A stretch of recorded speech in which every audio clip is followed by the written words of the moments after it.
একটা চমৎকার দৃশ্য দেখাই। শুধু কচুরিপানা তো আমরা জঞ্জাল হিসাবেই দেখি, কিন্তু বিউটি খুবই সুন্দর একটা ফুল। আমি মাঝে মধ্যে চিন্তা করি, আমরা তো অনেক রকমের ফুল টবে ফুটাই, কচুরিপানা কিন্তু পানি ছাড়াও বাঁচে, মাটিতে কচুরিপানা টিকে থাকতে পারে। তো এইটারে যদি টবে লাগানো হয়, আমার মনে হয় এটা ওই জিনিয়া, তারপরে হচ্ছে ডালিয়া, হ্যাঁ ইভেন গোলাপ ফুলের চাইতেও কম সুন্দর না। কিন্তু ওই যে কচুরিপানা জঞ্জাল হিসেবে অলরেডি সে দুর্নাম করে ফেলছে। ব্রিটিশরা সৌন্দর্য বর্ধক উদ্ভিদ হিসেবে আনলো এইটারে বাংলাদেশে, তারপরে সেটা পরিণত হইলো জঞ্জালে। এই কারণে বাংলাদেশের পরিবেশে কচুরিপানা খুব দ্রুত স্প্রেড করলো, চারপাশে ছড়িয়ে গেল, এবং দেখা গেল যে কিছু কিছু ক্ষেত্রে জলাশয়গুলোকেও ব্লক করে ফেললো।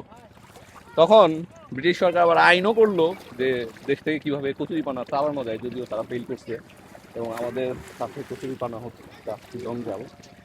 এখন এটার ফুল যত সুন্দরই হোক আমরা হয়তো ওইভাবে অ্যাকসেপ্ট করতে পারি না, কিন্তু সুন্দর তো সুন্দর।